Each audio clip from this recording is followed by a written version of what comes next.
Hello, Knights, and welcome back to the Knights of Awakening. I'm your host, Justin Bay. This first episode for me is, of course, after the recent presidential election, and it may come across as bleak and miserable. But bear with me. If we take the time it requires and open our hearts back up to each other, we will get through this, and we will start to offer hope to each other at the end of the day. Those are my hopes anyway. When we learn to understand that no matter who wins or loses, at the end of the day, the greatest loss that many of us have faced has been the loss of those that we've loved the most. These days when I open my eyes and I look outside, I see gloomy skies and feel a cold chill on my skin, even when the sky is lit up and on fire from the sun. No, it's not because it's November, even though, from what I understand, at least where I'm at, it's been really, really warm for a fall. This isn't just a reality because of the time of the year either. This has been coming for a very long time. It's just finally come to a head. And given the near 50-50 split, we are more divided than ever, it seems. I have many friends and family on both sides of the divide. Well, at least I did. I've lost many over the last 2 years or so.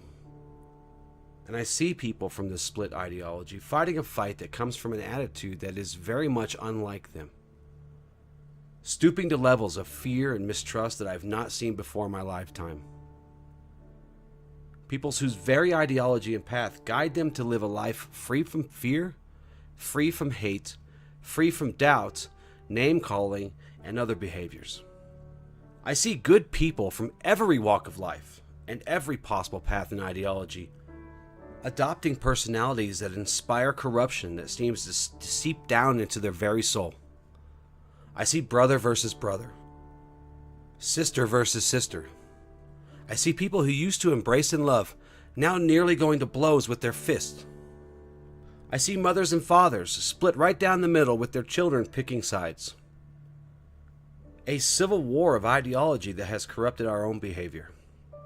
People who would once use their lips to show us love and fill us with encouragement now fill their mouths with poison and use their teeth to bite. And if I haven't been clear enough, I just want to make sure that you understand that when I'm talking about corruption, I'm talking about that darkness that clouds our thoughts and actions, that makes us act in a way that we would never normally act towards each other. I'm not talking about political ideology.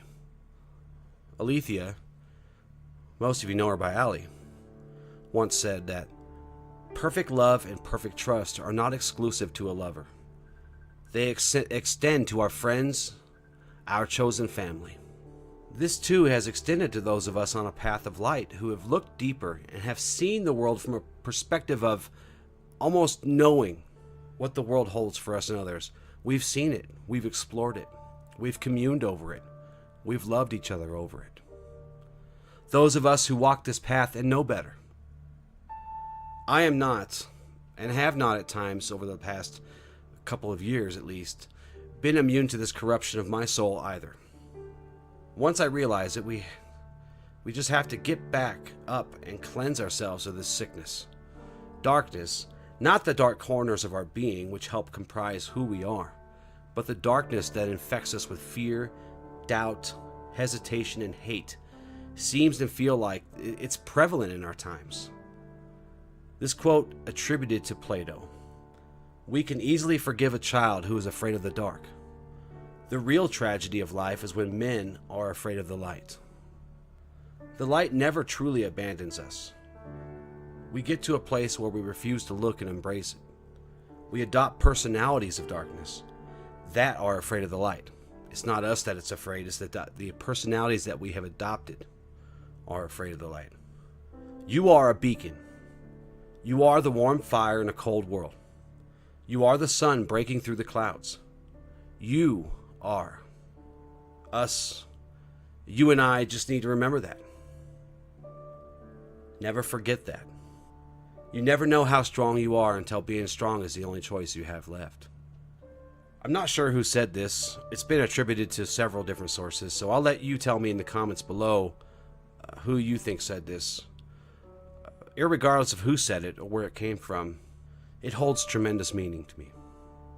Forgive people in your life, even those who are not sorry for their words and actions.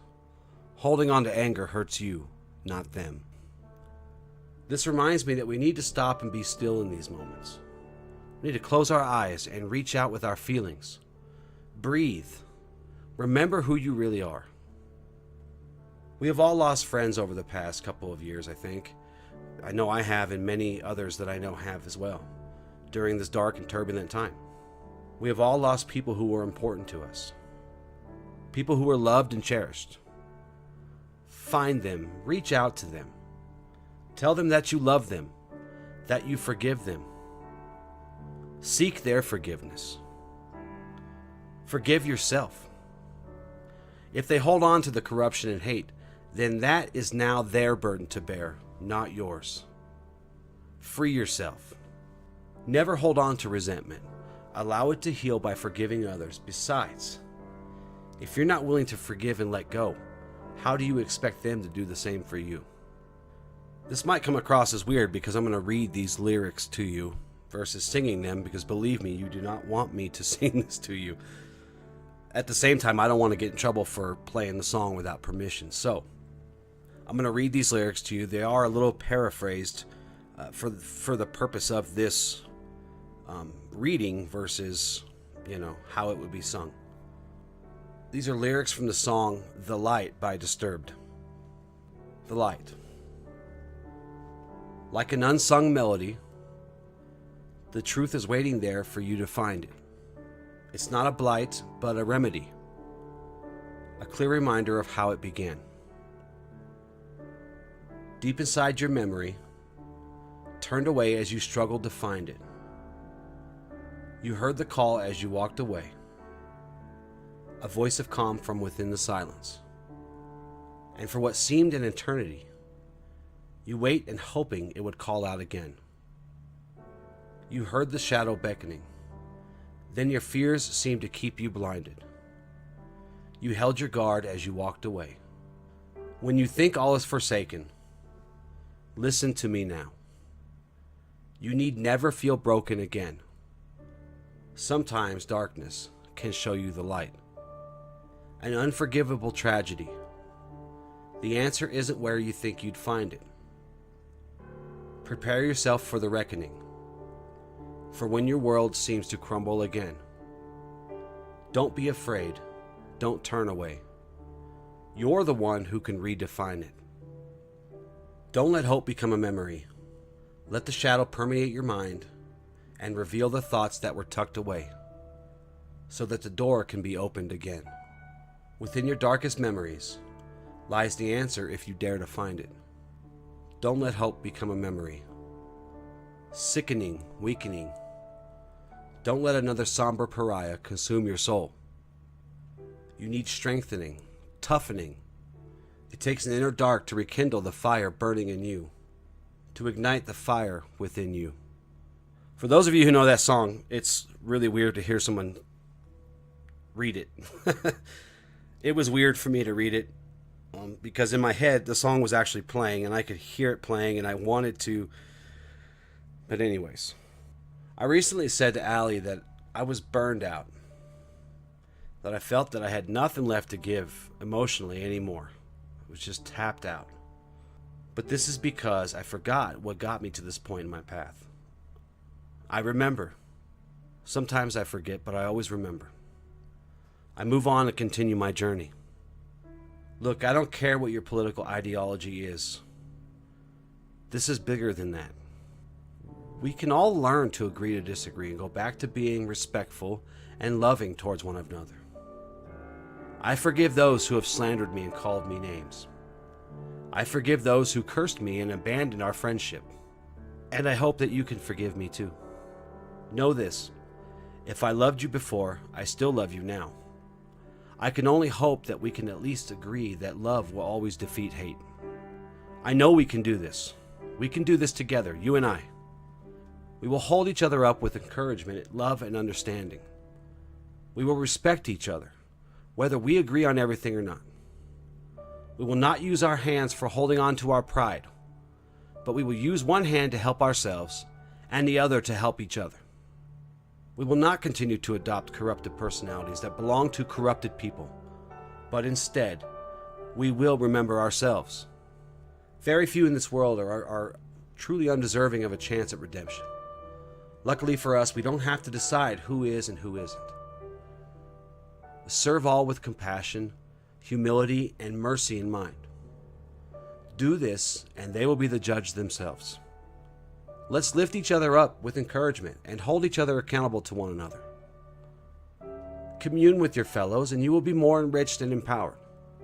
Likewise, if you see a fellow fall flat, encourage them to rise up and be better than before. Do not cast them out. Instead, cast their corruption aside. Do not give up on yourself. Do not cast yourselves aside. Instead, cast out your corruption. I seek to do the same for myself every single day.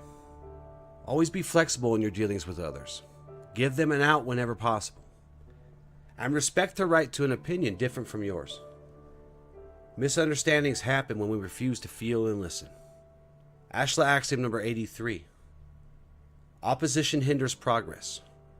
Consensus comes from an open and unobstructed dialogue. Listen and be open to compromise. Active listening requires not only open ears, but a closed mouth. A basic respect for one another. I love you all very much. And until next time, awaken the night within.